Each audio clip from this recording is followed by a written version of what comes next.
টাকা শোধ করতে না পারায় ১৩ বছরের নিষ্পাপ শিশুর সাথে ৪০ বছরের ব্যক্তির জোরপূর্বক বিয়ে। শুনে অবাক হলেও দরিদ্র বাবার ঋণের বুলি হলো নিষ্পাপ শিশু। বাবার সাথে আর আমার কুকুর সাথে টাকার লেনদেন ছিল। এইপর হেরা মানে আমার নেতে চাই করছে যে তার বদলে আমার শিশুন নেবে ৪০ বছরের বেড়া আমি সবাই পরি খাইবে। একটি ১৩ বছরের নিষ্পাপ শিশুর জীবন কি কেবল ৫০,০০০ টাকার মূল্যেই শেষ হয়ে যাবে? তার ছোট্ট পৃথিবী, যেখানে বই, খেলা আর স্বপ্ন থাকার কথা, সেখানে কেন জোরপূর্বক বিয়ে আর ভয়ের গল্প লেখা হচ্ছে? প্রশ্ন রয়ে যায় সবার মনে। জীবনের কাছ থেকে আমার বুইনের মাধ্যমে ৫০,০০০ টাকা আমি আদানি সুদে আনছি। পটুয়াখালীর টিয়াখালী ইউনিয়নে ঘটেছে এই হৃদয় বিদারক ঘটনা। মাত্র ৫ম শ্রেণীর এক শিক্ষার্থীকে পরিবারের অজান্তে ৪০ বছরের বেশি বয়সী এক ব্যক্তির সঙ্গে বিয়ে দিয়ে দেয়া হয়েছে। আর এই বর্বর ঘটনার মূল হোতা তারই আপন ফুপু জাহানারা বেগম।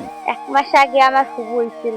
এইবারে বুক বাসে লই গেছিল আমার ই করছে যে আমি যেই কত কম আমরা এই কত হুন্দি এই যদি না তো আমি ৫টায় মারছি মহিলা আর মনে গায়ে থেকে আমার কইতে শুনেছি যে যেই কম এই না আনলে নিচে মনে। এবার আমার কাজে দিয়ে কলমাটলমা দিয়ে এবার আমি ১০ টাকা দিচ্ছি হইয়ে। শিশুটির বাবা নজরুল ইসলাম চরম অভাবের কারণে তার ফুপুর কাছ থেকে ৫০,০০০ টাকা ধার নিয়েছিলেন, কিন্তু দারিদ্র্যের যন্ত্রণা এতই কঠিন হয়ে দাঁড়ায় যে তিনি গ্রাম ছেড়ে পালাতে বাধ্য হন। তার এই অনুপস্থিতির সুযোগ নিয়ে ফুপু জাহানারা শিশুটিকে বেড়ানোর কথা বলে শহরের একটি বাড়িতে নিয়ে যান। সেখানেই ভয়ভীতি দেখিয়ে কান্নাকে উপেক্ষা করে নিষ্পাপ চোখের স্বপ্ন চূর্ণ করে শিপন হাওলাদার নামের ৪০ বছরের এক ব্যক্তির সঙ্গে বিয়ে দেয়া হয়। শিপন জোর পূর্বে আমার বুইনের মেয়েরে কলাপাড়া নিয়ে কলমা দিছে। কলমা দেওয়ার পরে তারপর আমি শুনছি, শোনার পরে আমি বলছি যে আমার ১৩ বছরের মেয়ে আমি বিবাহ হয় না, বাল্য বিবাহ হয় না। তারপর আমি বলছি যে এটার আমি সুস্থ বিচার চাই। শিশুটির মা কিছু বুঝে ওঠার আগেই তার মেয়ে যেন অন্যের সম্পত্তি হয়ে যায়। কিন্তু এখানেই শেষ নয়। এরপর দুবার শিশুটিকে জোর করে তুলে নেয়ার চেষ্টা করা হয়। আতঙ্কিত পরিবার বাধা দিতে চাইলেও ক্ষমতাশালী লোকদের ভয়ে কিছুই করতে পারেনি। তবে এলাকাবাসীর প্রতিরোধে অপহরণ চেষ্টাগুলো ব্যর্থ হয়। বিয়ে আমরা পরে দেবো আরো ৫-৭ বছর পর এসব মাইয়া সেদিন আমি অল্লাহ যাবো অল্লাহ বিয়ে আমার জোর পুজো বিয়ে করছে মারামারি ধরাধরি করছে। এরপরে মাইয়া শেষে ঘিরের স্তরে এখন আত্মহত্যা করা পলাই গেছে।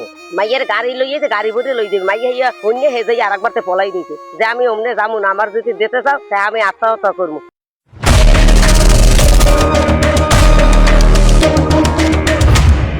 অন্যদিকে শিপন ও জাহানারা সব অভিযোগ অস্বীকার করেছেন। ধারের টাকা শোধ করতে না পেরে উল্টো তাদের ওপর ষড়যন্ত্র করছেন বলেও জানান অভিযুক্ত শিপন ও জাহানারা। টাকা দিতে পারে নাই দেখিয়া জামাই গিয়ার শাশুড়ি এই যুক্তি করিয়া এখন এই দুর্ঘটনা ঘটাই দিয়েছে। এখন আমাকে মায়ের পর সব দেবে তারা চাইছিলে যে বিভক্ত করিয়া ওর টাকাটা মার দিতে চাইছে। টাকাটা আমার জন্য মার দিতে পারেনি দেখে ষড়যন্ত্র করিয়া এখন মায়ের পরে পেঁচাই গেছে।